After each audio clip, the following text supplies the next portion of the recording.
En date du 13 juillet 2023, le Centre d'excellence régional en sciences de la nutrition de l'Université du Burundi, East Africa Nutritional Sciences Institute, et ainsi en sigle, a été honoré de recevoir la visite de l'administrateur de la BAD, Madame Chantal Modeste Nono.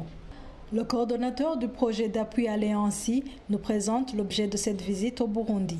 L'objectif de cette visite, c'était de s'enquérir de la situation réelle, donc des projets qui sont financés par la BAD, mais aussi de s'entretenir avec les plus hautes autorités du pays et pour la suite donc, des financements donc, de la BAD, mais aussi pour se présenter aux plus hautes autorités du pays parce qu'elle a été nouvellement élue. Au cours de cette visite, l'administrateur de la BAD pour le Burundi s'est rendu compte par elle-même de l'avancée des travaux financés par la banque et un appui supplémentaire lui a été sollicité. Nous avons accueilli d'abord dans notre bureau Madame l'administrateur au niveau de la BAD qui est en visite dans notre pays. Et comme la BAD appuie notre ministère à travers l'Université du Burundi dans la formation des spécialistes en sciences de la nutrition, et comme la BAD appuie aussi dans la réhabilitation de certaines infrastructures, elle a profité de cette occasion pour se rendre sur le terrain afin de constater réellement si l'appui de la BAD a contribué au développement de cet institut, plutôt de ce centre d'excellence en sciences de la nutrition. Elle a constaté que les travaux avançaient très normalement. En tout cas, elle a été très satisfaite de l'état d'avancement des activités et nous, de notre côté, nous avons profité de cette occasion pour demander qu'un appui supplémentaire puisse être octroyé à l'Université du Burundi afin de permettre à l'Université du Burundi de former d'autres spécialistes dans le domaine de la nutrition.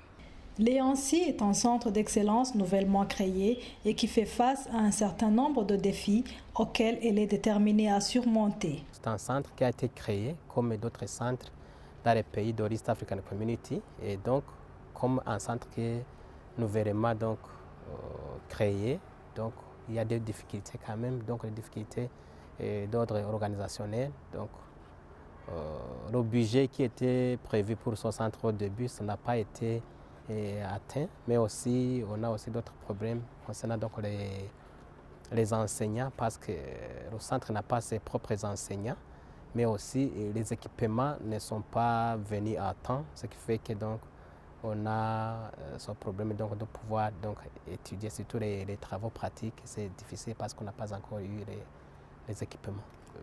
Pour pallier à ces difficultés, donc on essaie aussi donc de contacter même la sous-région. Donc dans l'enseignement, on prévoit aussi même utiliser donc des professeurs de la sous-région parce que le centre enseigne et en français et en anglais, mais aussi parce que les équipements sont en train d'être réceptionnés. On croit qu'avec ces équipements, ça ne sera plus un problème. Mais aussi, on essaie aussi donc de plaider au gouvernement pour que nous ayons donc nos propres enseignants.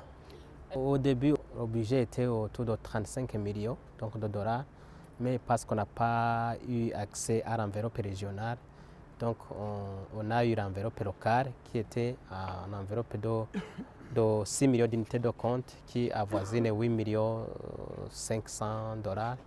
Donc c'est un budget qui n'était pas suffisant parce que tout ce qu'on avait prévu de construire, on avait prévu donc de construire nos propres locaux, mais le gouvernement nous a donné donc des locaux à réhabiliter. Nous espérons qu'avec donc la deuxième phase que nous espérons avoir, on va construire nos propres locaux, mais aussi les équiper donc comme il faut.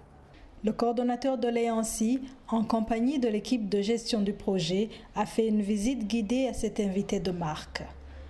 Il lui a présenté les locaux nouvellement réhabilités au campus Mutanga, qui comprennent les bureaux du staff, les laboratoires et les nouveaux produits et équipements, les salles de cours, la salle des conférences, la serre, etc. La visite a également porté sur les infrastructures en cours de réhabilitation à l'hôpital Roi-Khaled de Kamenge. La journée a été clôturée par l'expression du sentiment de satisfaction émis par Madame Chantal Modeste Nono, dans lequel elle promet de plaider la cause du Burundi auprès de la BAD. La BAD est aux côtés du pays, du Burundi, aider à améliorer le niveau ou les conditions de vie des populations, la formation des jeunes, trouver l'emploi, etc. Donc c'est pour ça que nous sommes toujours disponibles pour le soutien. Et moi, en ma qualité d'administrateur, je suis aussi disponible parce que moi j'appuie les dossiers au niveau du siège pour qu'on obtienne des financements. Donc c'est vraiment pour ça que je suis venue voir de visu, de près, ce qui se passe, ce que la banque fait ici, pour pouvoir témoigner au conseil ce qu'on voit et pouvoir bien plaider la cause du Burundi.